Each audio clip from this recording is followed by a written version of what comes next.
الحمدللہ رب العالمین والصلاة والسلام علی سید المرسلین اما بعد فاعوذ باللہ من الشیطان الرجیم بسم اللہ الرحمن الرحیم الصلاة والسلام علیک یا رسول اللہ وعلی آلک واصحابک یا حبیب اللہ الصلاة والسلام علیک یا نبی اللہ وعلی آلک واصحابک یا نور اللہ۔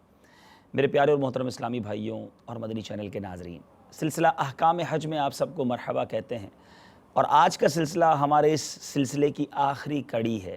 انشاءاللہ یہ سلسلہ آپ ریپیٹ ٹیلی کاسٹ میں سلسلوں کے ذریعے یا پیکیجز کے ذریعے ضرور دیکھتے رہیں گے، مگر ہم نے مفتی صاحب کے ساتھ جو یہ سلسلے کی ہے، اس میں ایک ترتیب کے ساتھ گھر سے روانہ کس طرح ہونا ہے، اسباب کون سے، زاد راہ کیا ہونا چاہیے، نیت کیسے کرنی ہے، احرام کیسے پہننا ہے، میقات کا بیان ہم نے سنا، پھر اس کے بعد مکہ پاک کی حاضری، عمرے کے احکام، طواف کی ضروری باتیں، اور اس کے بعد منا، عرفات، مزدلفہ اور دیگر احکام ہم نے سنے۔ اور اب آج بات ہوگی اس سفر کی جس کے بارے میں اعلیٰ حضرت لکھتے ہیں، گھڑیاں گنی ہیں برسوں کی، یہ شب گھڑی پھری، مر مر کے پھر یہ سل میرے سینے سے سر کی ہے۔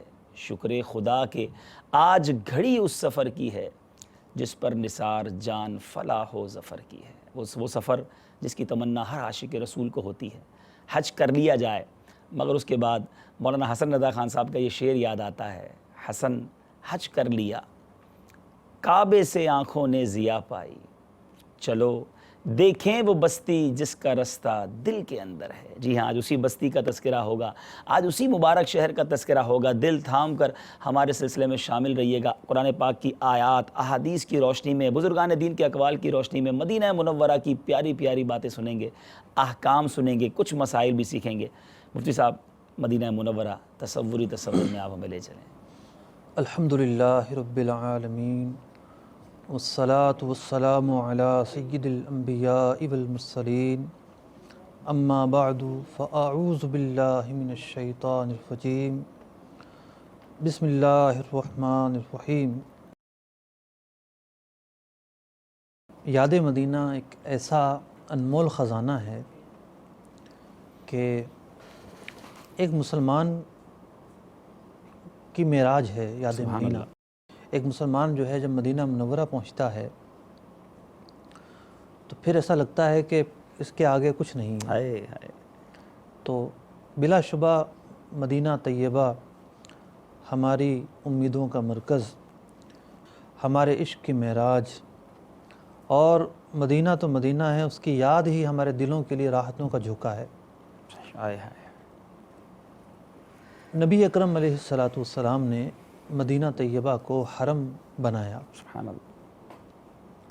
ایک تو افسانوں کے اندر حرم استعمال ہوتا ہے، جسے علاقہ ممنوعہ قرار دیا جاتا ہے کہ جناب یہ بادشاہ کا حرم ہے، یہاں اس کی مستورات رہتی ہیں، کوئی نہ جائے۔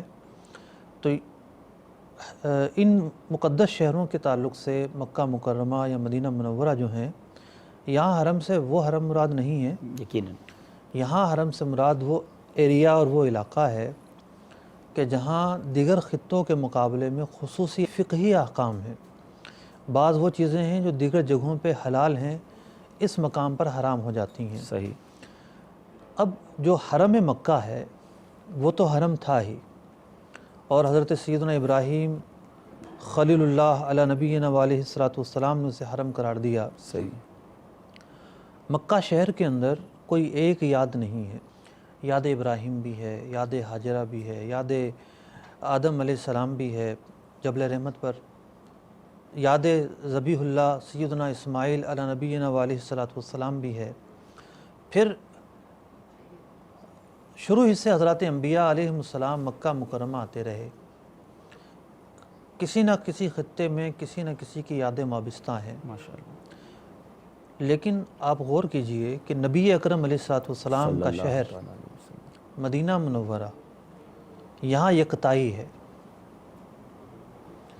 مدینہ کو اس لیے شرف نہیں ملا کہ اس کی جو ہے وہ وابستگی حضرت سیدنا ابراہیم علیہ السلام کے ساتھ ہے، یا اس کی وابستگی کسی اور نبی علیہ السلام کے ساتھ ہے۔ کیا بات ہے۔ مدینہ کو جو شرف دیا ہے اللہ نے، اور شاید ہجرت کی جو حکمتیں ہیں اس میں سے بھی یہ ایک حکمت ہو کہ اللہ تعالیٰ نے ایک شہر کو اپنے نبی اکرم علیہ الصلوۃ والسلام سے وابستہ کیا۔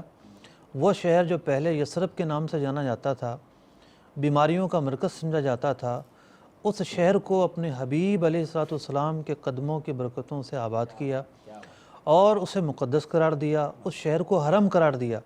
جس طرح مکہ کا ایک ایریا ہے جسے حرم کہا جاتا ہے، کفار داخل نہیں ہو سکتے، فقہی احکام الگ، اسی طریقے سے مدینہ منورہ کا ایک خطہ ہے جو حرم ہے، کفار یہاں بھی نہیں آ سکتے، لیکن یہاں کا جو تقدس ہے وہ صرف اور صرف نبی اکرم علیہ الصلوۃ والسلام کی تشریف آوری کے صدقے میں ہے۔ اسپیشلٹی میرے آقا علیہ الصلوۃ والسلام کی برکت خصوصیات سے ہے۔ ملی۔ واہ واہ واہ، امیر اہل سنت کا وہ شعر مجھے یاد آ رہا ہے، جانتے ہو مدینہ ہے کیوں دل پسند، میٹھے محبوب کا گھر مدینے میں ہے، کر کے ہجرت یہاں آ گئے مصطفیٰ، روشنی آج گھر گھر مدینے میں ہے۔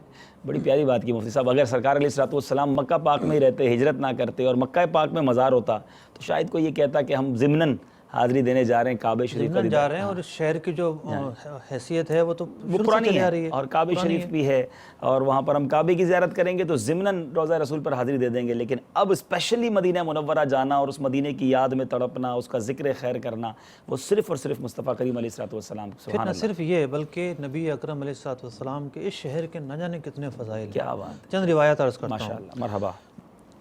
سرکار دو عالم صلی اللہ علیہ وسلم نے فرمایا، جس سے ہو سکے مدینے ہی میں مرے تو وہ مدینے میں مرے، کیا بات، جس سے ہو سکے مدینے میں مرنا تو وہ مدینے میں مرے، جو مدینے میں مرے گا میں اس کی شفاعت کروں۔ سبحان اللہ، سبحان اللہ، سبحان اللہ۔ ایک اور حدیث میں فرمایا کہ حضرت سفیان بن ابی زہیر رضی اللہ تعالیٰ عنہ سے مروی کہتے ہیں، میں نے رسول اللہ صلی اللہ علیہ وسلم کو فرماتے سنا، یمن فتح ہوگا، اس وقت کچھ لوگ دوڑے ہوئے آئیں گے اور اپنے گھر والوں کو اور جو ان کی اطاعت میں ہے لے جائیں گے کہ بھئی چلو وہ شہر اچھا ہے، یمن لے جائیں گے، یمن لے جائیں گے۔ جس طریقے سے آج کل ہوتا ہے نا کہ جو امریکہ چلو، پیرس چلو، جاپان چلو، ٹھیک ہے، تو وہ سمجھیں گے کہ وہاں زیادہ خیر ہے، حالانکہ حدیث میں ہے حالانکہ مدینہ ان کے لیے بہتر ہے اگر وہ جانتے ہیں۔ اگر وہ جانتے ہیں، اگر وہ شام فتح ہوگا، کچھ لوگ دوڑے آئیں گے، اپنے گھر والوں کو اور اپنے فرما برداروں کو لے جائیں گے، فرمایا حالانکہ مدینہ ان کے لیے بہتر ہے اگر وہ جانتے ہیں۔ کیا بات، عراق فتح ہوگا، کچھ لوگ جلدی کرتے آئیں گے، اپنے گھر والوں فرما برداروں کو لے جائیں گے، حالانکہ مدینہ ان کے لیے بہتر ہے اگر وہ جانتے۔ کیا بات، پھر ایک اور حدیث مبارکہ، نبی اکرم علیہ الصلوۃ والسلام کے ہمراہ، طبرانی کی حدیث ہے، راوی کہتے ہیں کہ ہم حضرت حمزہ رضی اللہ تعالیٰ عنہ کی قبر پر حاضر تھے جب ان کی تدفین کی جا رہی تھی، تو ایک چادر تھی، لوگ اسے کھینچ کر منہ تک چھپاتے تو قدم کھل جاتے اور قدموں تک لاتے تو منہ کھل جاتا، مطلب مسلمانوں کی غربت کا عالم تھا۔ نبی اکرم علیہ الصلوۃ والسلام نے جو حصہ ظاہر تھا اس پر گھاس رکھنے کا حکم دیا، صحابہ کو روتا پایا یہ کیفیت دیکھ کر، پھر آپ نے فرمایا لوگوں پر ایک زمانہ آئے گا کہ سرسبز ملک کی طرف چلے جائیں گے، یہ غیب کی خبریں ہیں، جی، وہاں کھانا، لباس، سواری انہیں ملے گی، پھر وہاں سے اپنے گھر والوں کو لکھ بھیجیں گے ہمارے پاس چلے آؤ، تم حجاز کی خشک زمین پر پڑے ہو، حالانکہ مدینہ ان کے لیے بہتر ہے اگر وہ جانتے۔ آپ یہ بار بار حدیث پاک کے الفاظ سنانا، حالانکہ مدینہ ان کے لیے بہتر ہے اگر وہ جانتے، مجھے وہ شعر یاد آ رہا ہے، گھر خوشی چاہیے تو مدینے چلو، زندگی چاہیے تو مدینے چلو، ساری مستی مدینے کی گلیوں میں ہے، کیف سارے کا سارا مدینے میں ہے۔ وہ جملہ جو ہے نا، اگر وہ جانتے، یہ واقعی سمجھ آتا ہے کہ کچھ لوگ واقعی ایسے ہیں دنیا میں جو تذکرہ مدینہ ہوتا ہے تو تڑپ جاتے ہیں، بلک جاتے ہیں، آنکھیں نم ہو جاتی ہیں، مدینے پہنچتے ہیں ان کی کیفیت بدل جاتی ہے، مدینہ چھٹتا ہے تو جناب وہ بے قرار ہو جاتے ہیں، اور کچھ واقعی وہ ہیں جو مدینہ پاک پہنچ کر بھی بے چین رہتے ہیں، یہ جانے کی تمنا ہی نہیں ہوتی۔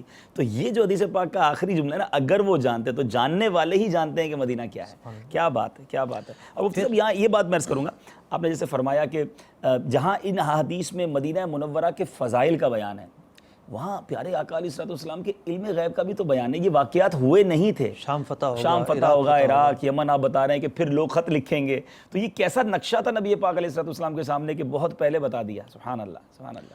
پھر مدینہ منورہ کی برکتوں کے کیا کہنے، ایک حدیث پاک میں آتا ہے کہ حضرت ابو ہریرہ رضی اللہ تعالیٰ عنہ روایت کرتے ہیں، صحیح مسلم کی حدیث ہے، کہ جب لوگ مدینہ منورہ میں آئے اور شروع کے پھل درختوں نے دیے تو لوگ انہیں لے کر نبی اکرم علیہ الصلوۃ والسلام کی خدمت میں حاضر ہوئے۔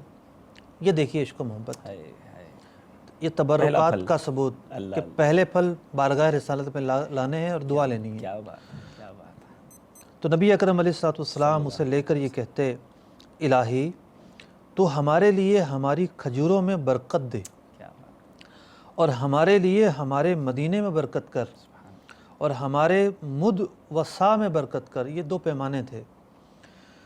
بے شک ابراہیم تیرے بندے، تیرے خلیل، تیرے نبی ہیں، میں تیرا بندہ، تیرا نبی ہوں۔ انہوں نے مکہ کے لیے دعا کی اور میں مدینہ کے لیے تجھ سے دعا کر رہا ہوں۔ اس کی مثل جس کی دعا مکہ کے لیے انہوں نے کی اور اتنی اور یعنی جتنی برکتیں اللہ تو نے مکے میں رکھی ہیں اس سے دگنا برکتیں مدینے میں عطا فرما دے۔ تو پھر جو چھوٹا بچہ سامنے ہوتا ہے اسے بلا کر کھجور عطا فرما دیتے۔ سبحان اللہ، سبحان اللہ۔ تو اب دعائے مصطفیٰ ہے، رد نہیں جاتی۔ صلی اللہ تعالیٰ علیہ وسلم۔ تو اللہ تبارک و تعالیٰ نے بلا شبہ مدینہ منورہ میں دگنی برکتیں رکھی ہیں۔ ایک اور حدیث میں آتا ہے کہ حضرت ام المؤمنین عائشہ صدیقہ رضی اللہ تعالیٰ عنہ روایت کرتی ہیں، رسول اللہ صلی اللہ علیہ وسلم نے فرمایا، یا اللہ تو مدینہ کو ہمارا محبوب بنا دے جیسا ہم کو مکہ محبوب ہے، بلکہ اس سے زیادہ، اور اس کی آب و ہوا کو ہمارے لیے درست فرما، اس کے سا و مد میں برکت فرما، یہاں کے بخار کو منتقل کر کے جوفہ بھیج دے۔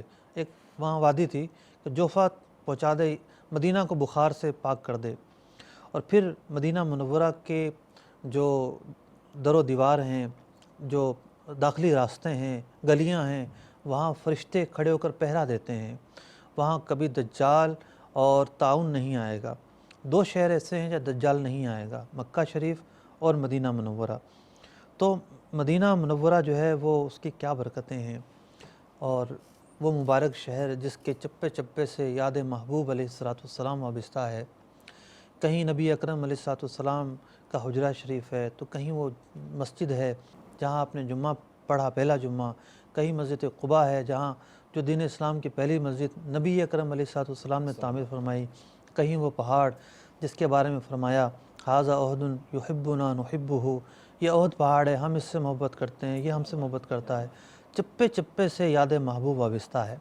تو ایسے شہر میں ایک زائر جا رہا ہوتا ہے تو اس کے لیے معراج کا سما نہ ہوگا تو کیا سما ہوگا۔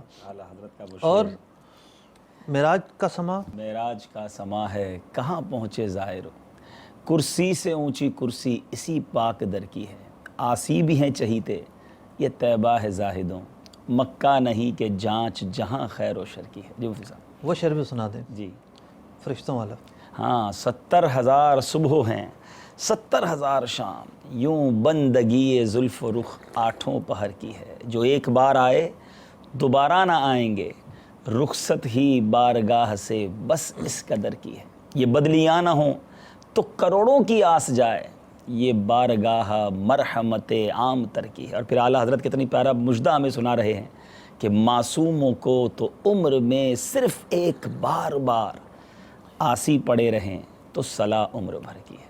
جی مفتی صاحب، اس سے یہ بھی پتہ چل رہا ہے، آپ یہ پہلے تو بتائیں، یہ 70,000 صبح 70,000 شام والا معاملہ کیا ہے؟ 70,000 فرشتے بارگاہ رسالت میں سلام عرض کرنے صبح نازل ہوتے ہیں اور 70,000 فرشتے شام کو نازل ہوتے ہیں۔ کیا بات، کیا بات۔ یوں جس طریقے سے ہوتا ہے نا ہمارے ہاں کہ سال میں 3 مرتبہ مخصوص مقامات پر افواج کی جو ہے وہ پلاٹون تبدیل ہوتی ہے، چینج ہوتی ہے، کبھی نیوی، کبھی آرمی، کبھی ایئر فورس، تو وہ کیا ہے، وہ ان کا کھڑا ہونا مختلف جگہوں پہ کھڑے ہوتے ہیں کہ ان کا کھڑا ہونا ایک تعظیم تصور کیا جاتا ہے ایک معاشرتی عرف میں۔ تو اللہ تبارک و تعالیٰ اپنے حبیب علیہ السلام کے اکرام میں صبح اور شام فرشتوں کی فوج بھیجتا ہے جو بارگاہ رسالت میں حاضر ہو کر سلامی عرض کرتی ہے اور اپنے نصیب چمکاتی ہے۔ یہ سعادت دربار کا عالم کیا ہوگا جہاں 70,000 صبح اور 70,000 شام فرشتے حاضری دیتے ہیں، اللہ اللہ، وہاں ہم جیسا گناہگار جا رہا ہے۔ آپ یہ سمجھیے کہ کوئی ایسا مقام بہت کم آپ کو ملیں گے، جیسا مکہ شریف ہے، خانہ کعبہ کے گرد بھی جو ہے فرشتوں کی حاضری ہوتی ہے، لیکن جو روضہ اقدس ہے یہ وہ جگہ ہے جہاں ہم یقین سے کہہ سکتے ہیں کہ یہاں صبح و شام اللہ تعالیٰ کی رحمتیں نازل ہو رہی ہیں، فرشتے نازل ہو رہے ہیں، یہاں فرشتے آ کر جو ہے دعائیں کر رہے ہیں۔ تو 70,000 فرشتے صبح آتے ہیں اور 70,000 شام، اور جو فرشتہ ایک دفعہ آیا ہے وہ کبھی دوبارہ نہ آ سکے گا۔ اگر وہ دوبارہ آئے تو پھر بقیہ فرشتوں کو یہ سعادت نہ مل سکے۔ اتنے فرشتے ہیں اللہ تعالیٰ کے، جو ایک بار آئے دوبارہ نہ آئے گا، رخصت ہی بارگاہ سے بس اس قدر کے۔ پھر جواب بھی دیا اللہ تعالیٰ نے جو آپ نے فرمایا، یہ بدلیاں نہ ہوں تو کروڑوں کی آس جائے۔ فرشتے ہیں کتنے کہ روزانہ 1,40,000 کنٹینیو نئے فرشتے آ رہے ہیں، صبح قیامت تک یہ معاملہ رہے گا۔ سبحان اللہ، سبحان اللہ۔ اچھا، مجرم اگر نہ آئیں، ایک ہی دفعہ آئیں تو ان کے لیے تو شاک ہے معاملہ، دشوار ہے۔ اللہ اللہ، کیونکہ مجرموں کے تو اللہ تعالیٰ نے یہاں گناہ بخشنے ہوتے ہیں، اللہ تعالیٰ کی رحمت تو بہانہ تلاش کرتی ہے۔ اس دربار کو اللہ تعالیٰ نے گناہوں کی مغفرت کا ذریعہ اور وسیلہ قرار دیا ہے، تو اس لیے اس امت مصطفیٰ کے لیے کتنی رخصتیں اور آسانیاں اور مواقع ہیں کہ عاصی جب چاہیں یہاں آ سکتے ہیں۔ اللہ تبارک و تعالیٰ قرآن مجید فرقان حمید میں ارشاد فرماتا ہے، وَلَوْ أَنَّهُمْ إِذْ ظَلَمُوا أَنفُسَهُمْ جَاءُوكَ فَاسْتَغْفَرُوا اللَّهَ وَاسْتَغْفَرَ لَهُمُ الرَّسُولُ لَوَجَدُوا اللَّهَ تَوَّابًا رَحِيمًا۔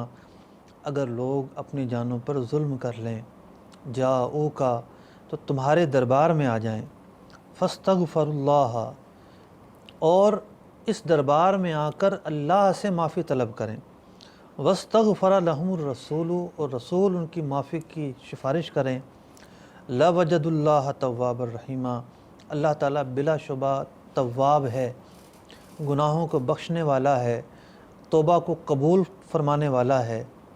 اللہ تبارک و تعالیٰ گناہوں کی مغفرت فرماتا ہے۔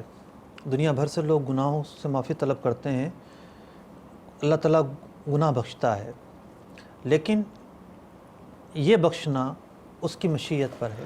بعض مقامات ایسے ہیں جنہیں مقامات قبولیت قرار دیا گیا ہے۔ سفر مکہ میں ہم نے سنا بہت سارے مقامات مقام قبولیت ہیں، جیسے کعبۃ اللہ شریف کے نزدیک عرفات مقامات قبولیت ہے، لیکن مینا بھی ہے۔ لیکن آپ غور کیجئے کہ خاص قرآن مجید فرقان حمید میں سرکار دو عالم صلی اللہ علیہ وسلم کی بارگاہ میں آ کر اللہ سے معافی مانگ کر سرکار کو وسیلہ پکڑ کر آنے کا کہا گیا۔ تو یہاں آنے والا ایسا ہے کہ وہ اللہ تعالیٰ کے حکم پر آیا ہے، اللہ تعالیٰ نے اسے حکم دیا کہ اس دربار میں آؤ اور یہاں آ کر معافی طلب کرو، تو اللہ تبارک و تعالیٰ نے یہاں معاف کرنے کا خود وعدہ فرمایا ہے، تو کیوں نہ اس دربار پر آنے والے کے گناہوں کو معاف فرمائے گا۔ پھر یہ آیت مطلق ہے۔ اعلیٰ حضرت کا وہ شعر اب پھر یاد آ رہا ہے، دو شعر، وہی رب ہے جس نے تجھ کو ہمتن کرم بنایا، ہمیں بھیک مانگنے کو تیرا آستاں بتایا، تجھے حمد ہے خدایا، تجھے حمد ہے خدایا۔ اور جو مفتی صاحب نے آیت پڑھی اعلیٰ حضرت کتنا خوبصورت اشارہ فرماتے ہیں، مجرم بلائے آئے ہیں، جاؤ کا ہے گواہ، پھر رد ہو کب یہ شان، کریموں کے در کی ہے۔ تو گویا بھیجا جا رہا ہے کہ اگر جانوں پر ظلم کر لی ہیں تو جاؤ۔ خود نبی اکرم علیہ السلام خود ترغیب ارشاد فرما رہے ہیں۔ سبحان اللہ، سبحان اللہ۔ ارشاد فرمایا، دارقطنی اور بہقی وغیرہ کی حدیث، جو میری قبر کی زیارت کرے اس کے لیے میری شفاعت واجب ہے۔ سبحان اللہ، سبحان اللہ۔ ایک اور حدیث پاک میں فرمایا، جو میری زیارت کو آئے سوا میری زیارت کے کسی اور چیز کے لیے نہ آیا تو مجھ پر حق ہے کہ قیامت کے دن اس کا شفیع بنوں۔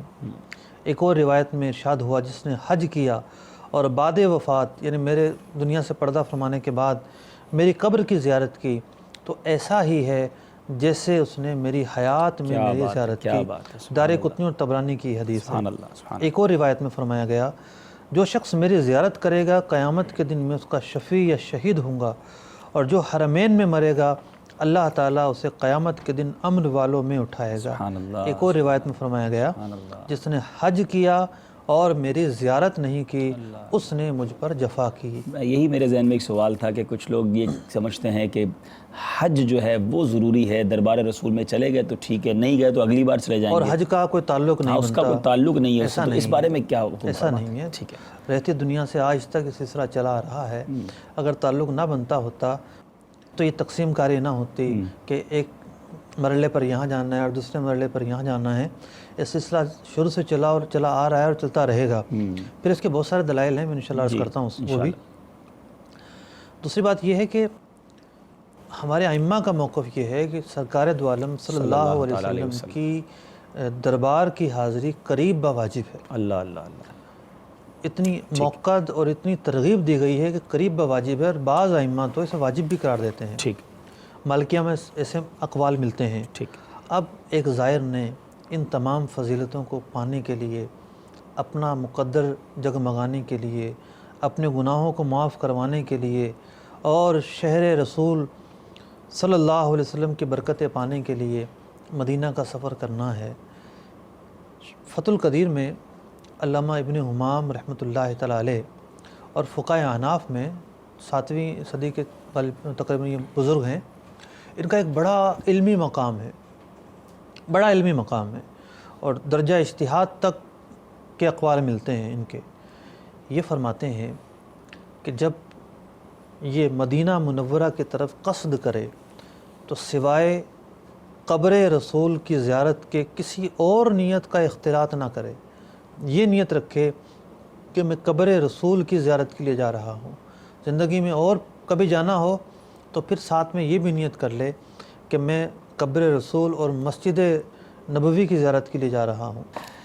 حضور آپ نے بھی جو ارشاد فرمایا، اس میں کئی لوگوں کے ذہنوں میں یہ سوال ہوتا بھی ہے یا پیدا کیا جاتا ہے کہ کیا ہم اپنے گھر سے، اپنے وطن سے فقط زیارت روضہ رسول کی نیت سے سفر کر سکتے ہیں، یا یہ اس نیت کے ساتھ سفر نہیں کرنا چاہیے؟ بلا شبہ کوئی بھی زائر خواہ نزدیک سے جا رہا ہو یا دور سے جا رہا ہو، سرکار دو عالم صلی اللہ علیہ وسلم کی قبر انور، آپ کے روضہ شریف کی زیارت کی نیت سے سفر کر سکتا ہے۔ قرآن و حدیث میں کوئی ایسی ممانعت نہیں ہے جو یہ ثابت کرتی ہو کہ کوئی جانے والا سرکار دو عالم صلی اللہ علیہ وسلم کی قبر انور کی زیارت کر کے جائے، ایسی کوئی ممانعت نہیں ہے۔ ٹھیک ہے۔ ایک حدیث اس موقع پہ بیان کی جاتی ہے، لا تشد الرحال الا ثلاثہ، او کما قال، کہ جناب سواریوں کو نہ باندھا جائے فقط 3 سوائے 3 جگہوں کے، مسجد الحرام، مسجد النبوی اور مسجد الاقصی۔ آپ کسی جگہ جاتے ہیں اور جا کر یہ کہتے ہیں، کوئی جگہ آپ کو خوبصورت لگی اور دنیاوی فوائد بیان کرنے کے لیے آپ کہتے ہیں کہ یار دیکھنے کی تو 3 ہی جگہیں ہیں، تو آپ کے اس بیان کرنے کا یہ مطلب نہیں ہے کہ اور جگہوں میں جانے کا کوئی فائدہ ہی نہیں ہے۔ ٹھیک ہے۔ تو یہاں یعنی کسی بھی عربی کلام کو سمجھنے کے لیے فصاحت و بلاغت ضروری ہوتی ہے، ٹھیک ہے، سیاق و سباق اور معنی کا مقصود سامنے رکھنا ضروری ہوتا ہے۔ لیکن اس حدیث پاک کے تحت جو بیان کرنے والے یہ بیان کرتے ہیں کہ ان 3 چیزوں کے علاوہ کہیں سفر کی نیت سے نہیں جا سکتے، یہ بات اس حدیث میں مذکور نہیں ہے۔ ٹھیک ہے، یہ بات غیر رسول اللہ کی بات ہے، صحیح ہے، رسول اللہ صلی اللہ علیہ وسلم کی بات نہیں ہے۔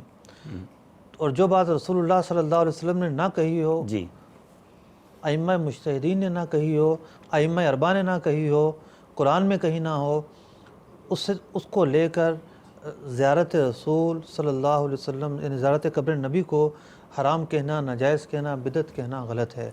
قرآن مجید فرقان حمید کی جو آیت ہے یہ مطلق ہے، ٹھیک ہے، ایک زائر کے لیے مطلق ہے۔ اب بتائیے آپ، سرکار دو عالم صلی اللہ علیہ وسلم شہداء احد کی قبروں پر بھی تشریف لے جاتے تھے، بالکل، اور باب مجیدی سے سیدھا جو راستہ جا رہا ہے، سیدھا جاتا ہے یہ جبل احد، اور اس راستے کے درمیان میں ایک مسجد بھی موجود ہے، مسجد استراحت۔ یہ وہ جگہ ہے جہاں آپ علیہ الصلوۃ والسلام جاتے ہوئے کچھ دیر کے لیے آرام فرمایا کرتے تھے۔ صحیح۔ تو اب کوئی شخص جاتا ہے شہداء احد کی قبروں پر زیارت کے لیے کہ سرکار علیہ الصلوۃ والسلام تشریف لائے ہیں، اور قبروں پر جانے کی ویسے بھی روایتیں ہیں، تو اب کیا کہیں گے آپ؟ یہ بھی تو سفر ہے، یہ بھی سفر ہے۔ ٹھیک ہے، سرکار دو عالم صلی اللہ علیہ وسلم متعدد مرتبہ تشریف لے جاتے بقی شریف۔ خود 15 شعبان کی رات کو حضرت عائشہ رضی اللہ تعالیٰ عنہ نے آپ کو بقی شریف میں پایا۔ جی، اب ایک زائر جاتا ہے کہ حضور علیہ السلام نے قبروں کی زیارت کا حکم دیا اور آپ خود بھی بقی تشریف لے گئے، یہ بھی ایک سفر ہے۔ تو بات یہ ہے اور کہ مسجد کی بات کریں تو مسجد قباء میرے آقا علیہ السلام کی احادیث بھی ہیں اور سفر بھی ثابت ہے، وہ بھی ایک سفر ہے۔ جی، تو استثناء تو یہیں ٹوٹ جاتا ہے، یہ جو حصر ہے تو یہیں ٹوٹ جاتا ہے۔ ٹھیک ہے، تو پتہ ہی چلتا ہے کہ اس روایت کو لے کر غلط تشریح کی جاتی ہے، ایسا کچھ نہیں ہے۔ ٹھیک ہے، آئیے دیکھتے ہیں اس روایت کے تعلق سے ہمارے ائمہ کیا بیان فرماتے ہیں۔ جی، ابن عساکر روایت کرتے ہیں کہ حضرت بلال حبشی رضی اللہ تعالیٰ عنہ دور عمر فاروق رضی اللہ تعالیٰ عنہ میں خواب دیکھتے ہیں، حلم میں تشریف فرما ہے، سرکار علیہ الصلوۃ والسلام یاد فرما رہے ہیں، پورا ایک طویل واقعہ ہے۔ اب یہ قصد کرتے ہیں، کس چیز کا قصد کرتے ہیں؟ کیا یہ اس بات کا قصد کرتے ہیں کہ یہ آ کر مسجد نبوی شریف میں آ رہے ہیں؟ انہیں تو پیارے آقا علیہ الصلوۃ والسلام نے یاد کیا تھا۔ کیا بات ہے، ان کا جو قصد تھا وہ تو زیارت قبر رسول کا قصد تھا۔ اب یہ ایک واقعہ ہے جو حدیثوں میں درج ہوا۔ اب اس واقعے سے ائمہ نے، علماء سلف نے، جو ہمارے سلف ہیں انہوں نے کیا بیان کیا؟ جی امام سبکی رحمۃ اللہ تعالی علیہ بیان فرماتے ہیں شفاء السقام میں کہ حضرت بلال رضی اللہ تعالیٰ عنہ نے فرماتے ہیں مما رویہ ذالک عنہ من الصحابۃ بلال بن رباح مؤذن رسول اللہ صلی اللہ علیہ وسلم سافر من الشام الی المدینہ لزیارت قبرہ صلی اللہ علیہ وسلم، کہ حضرت بلال نے جو سفر کیا، یہ سفر سرکار دو عالم صلی اللہ علیہ وسلم کی قبر شریف کی زیارت کے لیے کیا ہے۔ آگے چلتے ہیں، مزید ائمہ کیا فرماتے ہیں۔ امام کرمانی رحمۃ اللہ تعالی علیہ مشہور بزرگ ہیں اور ایک عرب کی بہت بڑی شخصیت نے ان کی کتاب کی خدمت کر کے پی ایچ ڈی کی ہے، ان کی کتاب کی خدمت کی ہے اور اس کتاب پر حاشیہ لکھا ہے، اور اس کتاب کی بدولت ان کو جو ہے پی ایچ ڈی کی ڈگری ملی ہے۔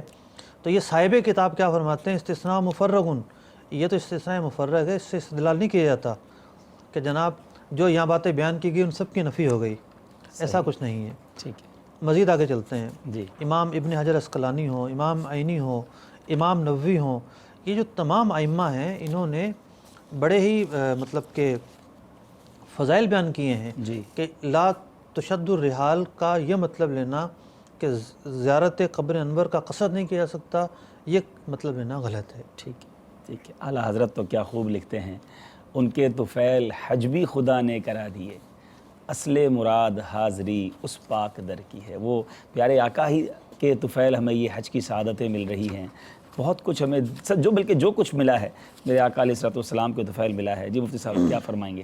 مدینہ منورہ کے آپ نے فضائل بیان کیے، اب ہم چونکہ حج کا سفر بھی کروا رہے ہیں تو ہمارے جانے والے اسلامی بھائی اب جب مکہ پاک سے مدینہ طیبہ اب جا رہے ہوں تو کیا خیالات ہوں، کیا جذبات ہوں، اور پھر حاضری کس طرح دینی ہے، اس بارے میں کچھ فرمائیں۔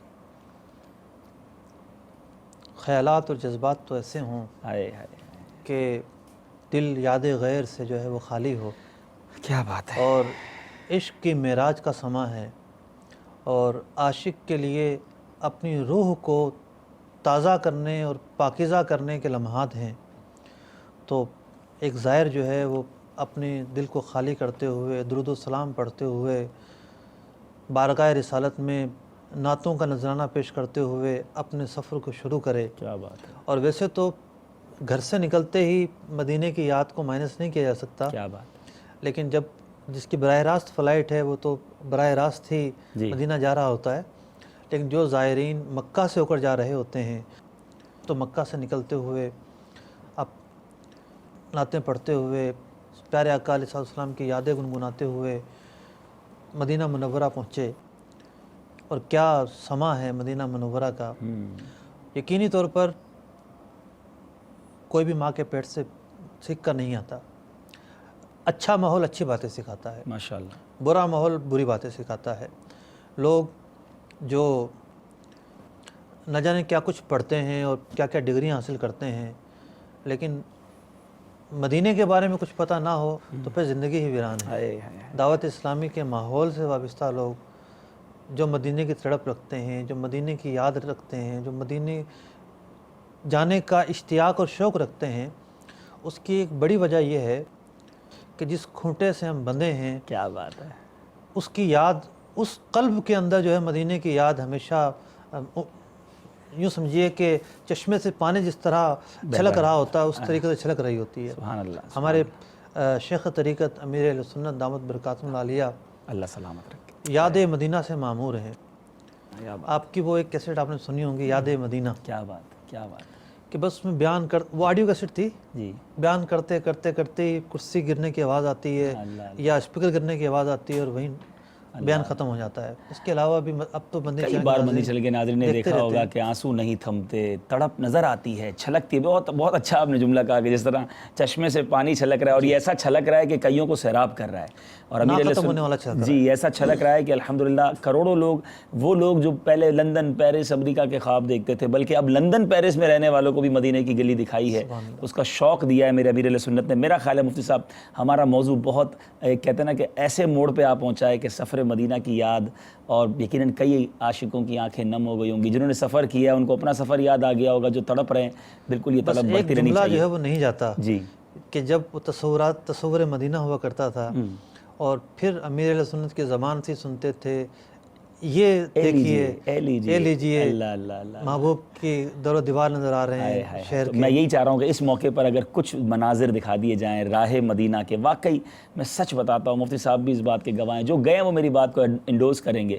دنیا میں بڑے سفر آپ نے کیے ہوں گے، لیکن جب گاڑی سوئے مدینہ روانہ ہوتی ہے اور ہر تھوڑی دیر بعد جب بورڈ نظر آتا ہے نا کہ مدینہ منورہ اتنا کلومیٹر رہ گیا ہے، تو دل کی جو کیفیت ہوتی ہے، دھڑکنوں تم ہی کہو وقت وہ کیسا ہوگا، سامنے میرے جب گنبد خضرا ہوگا. آئیے چلتے ہیں، کچھ سفر مدینہ کے مناظر دیکھتے ہیں، اس مبارک روڈ کے مناظر دیکھتے ہیں، پھر مدینہ میں داخلہ کیسے ہوتا ہے، پھر گنبد خضرا کا دیدار. دو چار اگر جملے میرے سنت کی زبان کے ہوں، سبحان اللہ، کاش اگر وہ تصور مدینہ کے جو جملے ہیں وہ بھی ڈال دیے جائیں اور پھر یہ مناظر دکھائے جائیں. امید ہے ہماری مجلس آپ کو یہ دکھائے گی. آئیے دیکھتے ہیں. صلو علی الحبیب صلی اللہ تعالی علی محمد صلی اللہ علیہ وسلم.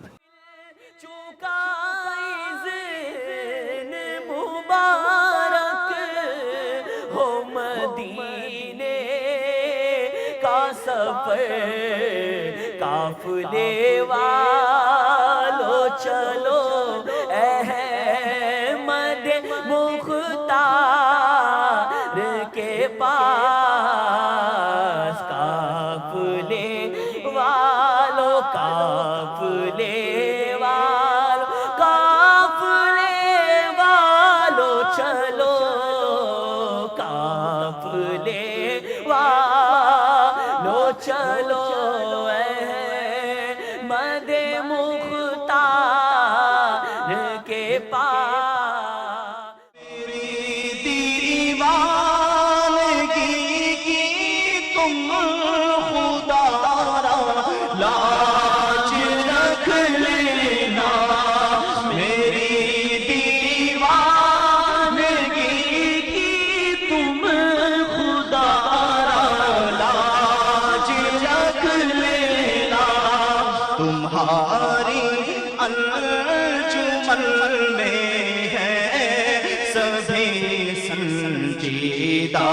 سنجیدہ تمہاری طرح ہے جانی بے آقا. نظر شرمندہ شرمندہ بدن لرزیدہ لرزیدہ.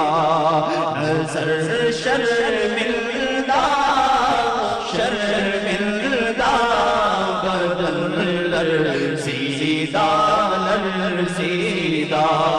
مدینے کا سفر ہے اور میں نم دیدہ نم دیدہ. مدینے کے دیوانوں، شمع بزم رسالت کے پروانوں، آؤ مدینے چلتے ہیں. وہ مدینہ جو کونین کا تاج ہے، جس کا دیدار مومن کی معراج ہے. زندگی میں خدا ہر مسلمان کو وہ مدینہ دکھا دے تو کیا بات ہے. واقعی دنیا کے کسی ملک میں، کسی شہر میں وہ کشش نہیں جو کشش میٹھے مدینے میں ہے. یہ حقیقت ہے کہ جو حسن صحرائے مدینہ میں ہے، وہ جذب و حسن دنیا کے کسی گلزار میں نہیں. تو ہم تصور میں گویا اپنے اپنے مقامات سے نکل پڑے ہیں اور ہمارا قافلہ مدینہ منورہ کی جانب رواں دواں ہے. مجھ کو درپیش ہے پھر مبارک سفر قافلہ پھر مدینے کا تیار ہے، نیکیوں کا نہیں کوئی تو شاہ فقط میری جھولی میں اشکوں کا ایک ہار ہے، کوئی سجدوں کی ساعت ہے نہ کوئی زہد و تقویٰ میرے پاس سرکار ہے، کوئی سجدوں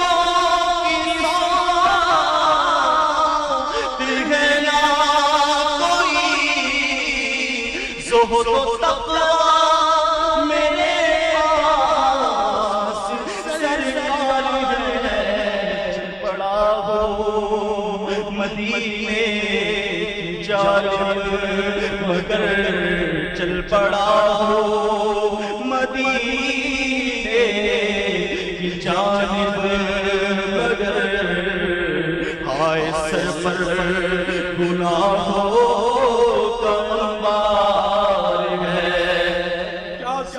سفر پوچھو اے قافلے والو تم، کیا ذات سفر پوچھو اے قافلے والو تم، لے جاؤں گا اشکوں کی سوغات مدینے میں، لے جاؤں گا اشکوں کی سوغات مدینے میں۔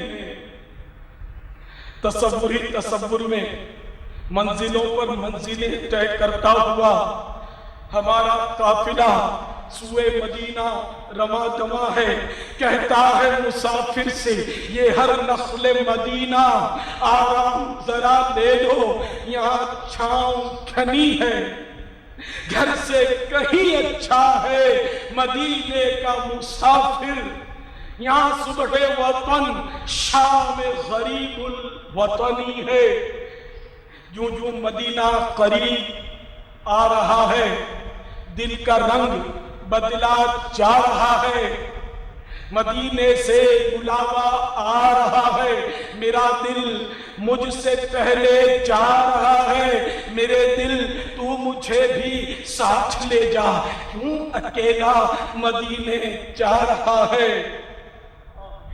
بھینی سہانی صبحوں میں ٹھنڈک جگر کی ہے، کلیاں کھلی دلوں کی ہوا یہ کدھر کی ہے، شکرے خدا کے آج گھڑی اس سفر کی ہے،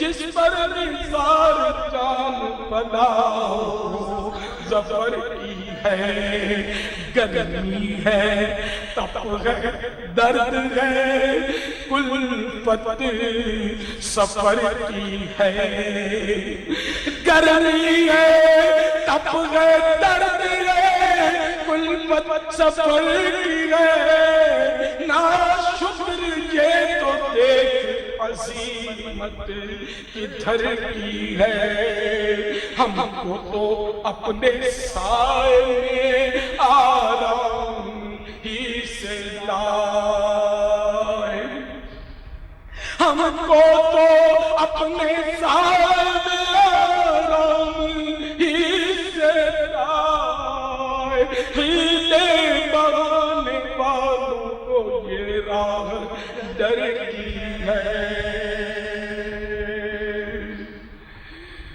تو ہمارا سفر مدینہ منورہ کی طرف جاری و ساری ہے، ان قریب مدینہ منورہ میں داخلے کی سعادت ہم پانے والے ہیں، اور دل بے تابی کے ساتھ بے قراری کے ساتھ گنبد خضرا پر نچھاور ہونا چاہتا ہے۔ اے لیجئے ہمارا گندا وجود مدینہ منورہ کی پاکیزہ فضاؤں میں داخل ہو گیا، ہر طرف نور ہی نور برس رہا ہے۔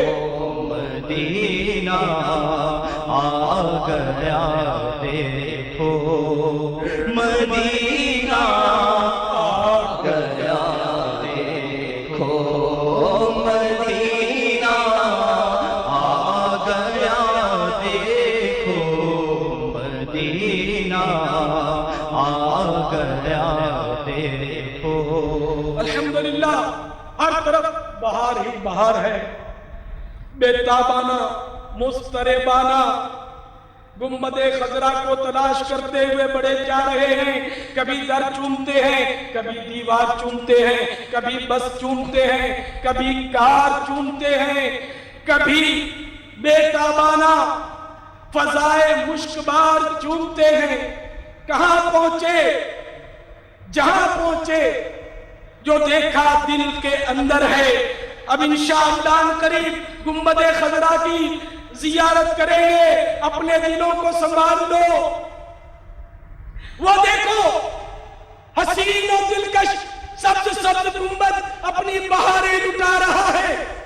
کیا سبز سبز گنبد کا خوب ہے نظارہ، کیا سبز سبز گنبد کا خوب ہے نظارہ، ہے کس قدر سہانا، دیکھو ہے کس قدر سہانا، کیسا ہے پیارا پیارا، کیا سبز سبز گنبد، سائے میں سبز گنبد کے توڑنے بھی تو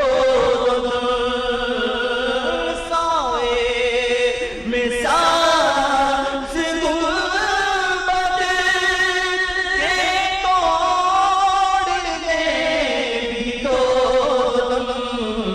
چارہ کرو دارا، چارہ کرو دارا، کوئی کرو نہ چارہ، چارہ کرو دارا، کوئی کرو نہ چارہ، ہوتی ہے کیا چما چم برسات نور پیغام،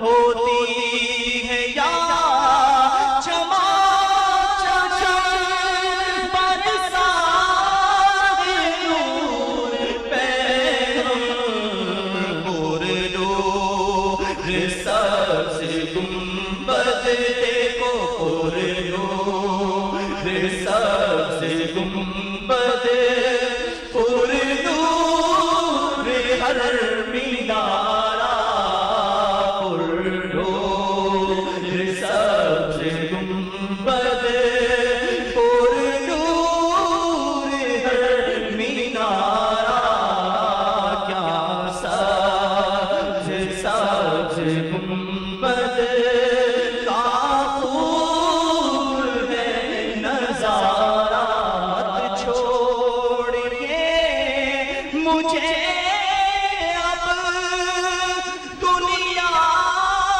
کی ٹھوکروں پر آقا، مت چھوڑیے مجھے اب دنیا کی ٹھوکروں پر، بس آپ ہی کے ٹکڑوں آقا، بس آپ ہی کے ٹکڑوں آقا، بس آپ ہی کے ٹکڑوں پر ہو میرا گزارا، کیا سبز